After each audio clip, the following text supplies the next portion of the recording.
friends, welcome to the Healthy Zone. We have another healthy smoothie for you today, but first I wanted to address a question that I get asked all the time.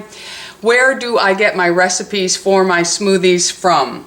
They come out of my head, my friends.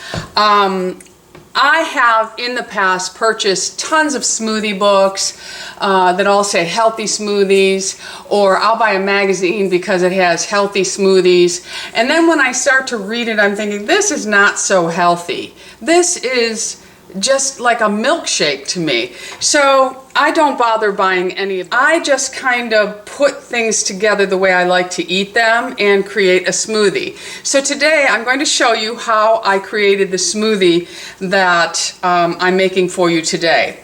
I was reading an article, and sometimes reading an article will inspire me to incorporate an ingredient that perhaps I haven't used in the past.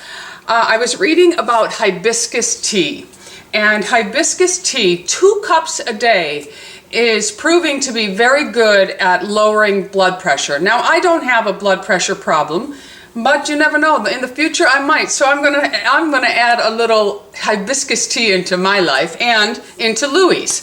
So what I did is now I used to buy all of my teas from Teavana, and they closed, probably because the teas cost an arm and a leg, and many people could not afford them. But anyway, I found a replacement tea that I really like, and I'll show that to you, and I have several flavors that I have been working with on smoothies. But today's smoothie is going to be using the reishi or rishi, and this is their caffeine-free hibiscus berry, luscious, replenishing, organic, loose-leaf herbal tea. And it comes in this tin. It runs about $8 for the tin in my area. Hello, Harley. And it comes in a bag inside, and the smell is so phenomenal. And you will get inside of it just a bunch of loose tea leaves and some fruits, and this one here, and some flowers. So what I do from there to create my recipe is I will look and see, okay, what is in this tea? So this tea has organic rosehip, hibiscus flowers, currants, elderberries, apples, blueberry, orange oil, and mango flavor. So I thought, okay, I'm going to make a cold brew out of this. I didn't want to start with hot tea because I am reading more and more about cold brew and how you really get a bang for your buck out of it. So I take a mason jar, and I take purified water, and I take double the amount it says to use. So if it says 1 tablespoon for 8 ounces and I'm making 16 ounces, I'm going to double for each. And I did make a double batch because I wanted to try the smoothie first, and then I wanted to make a video on the smoothie if it came out to the way I liked it. So for 8 ounces, you would use 2 tablespoons. So I put in 4 tablespoons of my tea leaves, and then I just put purified water in and put the lid on the jar and put it in the refrigerator, and you just let it soak, and that's considered cold brew. I do the same thing for coffee for Lou, okay? So now this is ready to go. So now what I will do, because it is a loose leaf, this item I bought a long time ago at Teavana, and I'm going to pour all of that inside and just close it up. This smells fabulous. Okay, so I'm going to take my strainer, and I'm just going to strain the tea into my Vitamix. And I'm getting about 8 ounces of liquid here. Sometimes you have to give it a little shake if there's a lot of tea leaves in there, but for the most part, it really does a really good job at straining out. Okay, so all of my tea has strained out, and you'll see it leaves behind all of the leaves. Okay, so we have our tea, and it's about 1 cup of liquid. Now, blueberry was an ingredient in that tea, so I will then take some wild blueberries. And someone asked me why I don't use organic wild blueberries. In my area, I have never seen them, so I use Wyman's. And how do I justify using a fruit that does have a lot of pesticides? 95% of my diet is organic, and wild blueberries really do offer a lot of nutritional benefits, so I just I don't eat them every day. I eat them once in a while in a smoothie, so it doesn't bother me. Okay, so then, if you'll remember, mango was a part of that tea. So I have some frozen mango here, and I'm going to put a 1/2 cup of frozen mango in here. or maybe a little bit extra because it's all the mango that's in the bag. So we'll use up the bag. So now, and here's what I do as I'm going along making my smoothies. I just write down my ingredients so that I can then put them on a recipe card and I have them all the time. So now I'm going to put in a pinch of sea salt, because if you've been watching my Healthy Zone smoothie videos, you know that I put a pinch of sea salt in because sea salt, well, any kind of salt, will bring together the flavors, okay? So now we have our pinch of salt in there, and every smoothie needs a little bit of vanilla. So it's usually like 1/8 of a teaspoon to 1/4 of a teaspoon. I happen to like a lot of vanilla flavor, but you go ahead and do the amount that is really right for you. All right, so now I want to put in a healthy fat in here, because if I didn't, this would just all be tea and fruit and it would not hold me over. So you need to add a healthy fat. So I'm going to add cashew butter because I really like the cashew butter in this, but I wanted to say that if you wanted to use the coconut manna, that would also be beautiful in here, as would just regular coconut oil. Okay, so we're going to put a tablespoon of cashew butter in here, and I had a little bit of tea leaves on there. All right, so we have our cashew butter going in. Cashew butter is very, very creamy and really adds a great texture into your smoothies, and it also is a little bit sweeter in flavor than other nuts.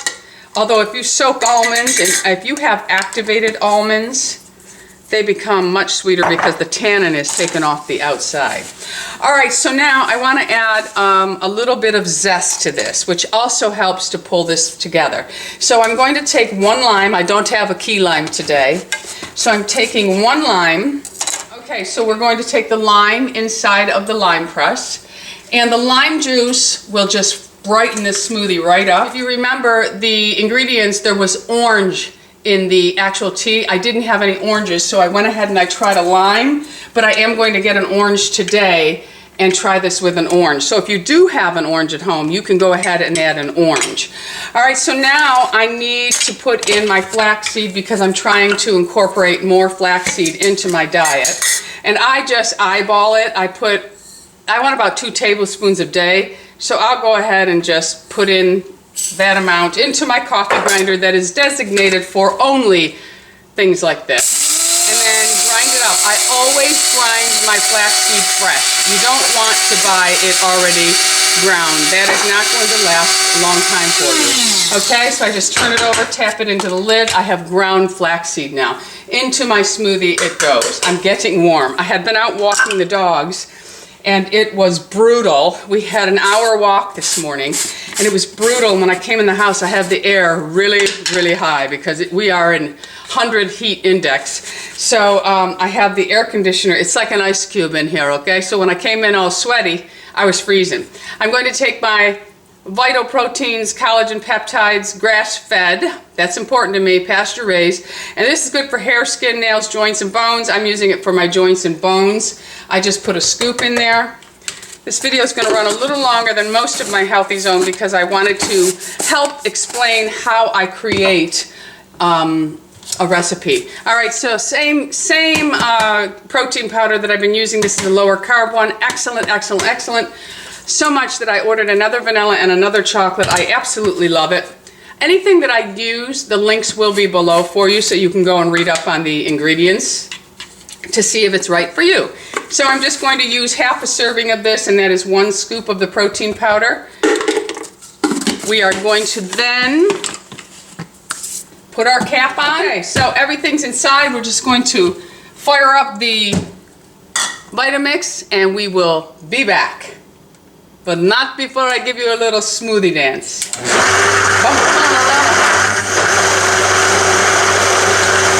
So let's go ahead and pour our beautiful smoothie. And always keep in mind, if the smoothie is too thick for you, just add a little bit of ice cold water to it and it'll thin it out. But this one is pretty beautiful already. And the color is just spectacular. I know it looks like my blueberry peach smoothie, but it will taste totally different. And I will say, my friends, that the reason why I read the ingredient on the tea is by incorporating some frozen fruits and things like that that are in the tea already. You really do just bring all the flavors together, and then of course by adding that pop of lime and that pinch of salt, you are really enhancing this beautiful smoothie. So let's take a taste.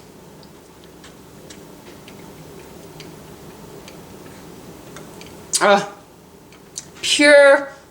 It's just so delicious, my friends. It truly is, and I don't just sit here and say that. If this tasted terrible, it'd go right down the drain. I would not waste my time drinking something that did not taste good, because I figure if I'm going to eat healthy, then it is going to be appealing to me. And this is just beautiful, my friends, and we're working on our blood pressure, okay? So I did say that I would show you a couple of other teas that I've been working with. I do like this brand a lot. Okay, in this one we have blueberry rubus or rooibos. We have some of the same ingredients that are in the hibiscus berry, but the difference here is there's no orange and there's strawberry. So I would use strawberry to enhance the flavor of this tea, blueberry and strawberries. And then the other one, now I'm not really a chai person, but I did buy the chocolate chai, but I have to be careful with this one because it has caffeine in it, and I do not do well with caffeine. Caffeine, I am super sensitive to it. So this is one that I would make for Lou and have to trust that it really tastes good when he tells me it does. But he's usually pretty good about that. And this one here, the ingredients are black tea, coconut, cinnamon, cocoa shells. It has licorice root, cocoa nibs, cloves, and chocolate. So I would work around that, okay? And then of course the one I just showed you is the hibiscus berry. Now if you can't find the reishi brand, there is the Tazo brand, and this is their passion. And it's very important that you make the cold brew, okay? Don't just brew up your tea and think you can make a smoothie. Do the cold brew, okay? Lula is spotting the wildlife. Her prey drive is stronger than Bindi's ever was. Okay, so in this one we have the passion. It has hibiscus and passion fruit. So I buy this one and I keep it on hand so that when I can find passion fruit, which is not often, I can make with passion fruit, and it's so good. All right, my friends, so that is how I kind of create my smoothies. I just go from there, and now I'm going to go enjoy this with my barking Lula. All right? Thanks for stopping by. Until the next time, go out in the world and have a beautiful day, and don't forget, subscribe. We are living life here, learning all kinds of things from each other. I think that's great. I learn from you, you learn from me. My dogs are distracting me. Anyway, go out in the world, be happy, healthy, beautiful, and most of all, my friends, lovable. I love you all. Until the next time, bisous.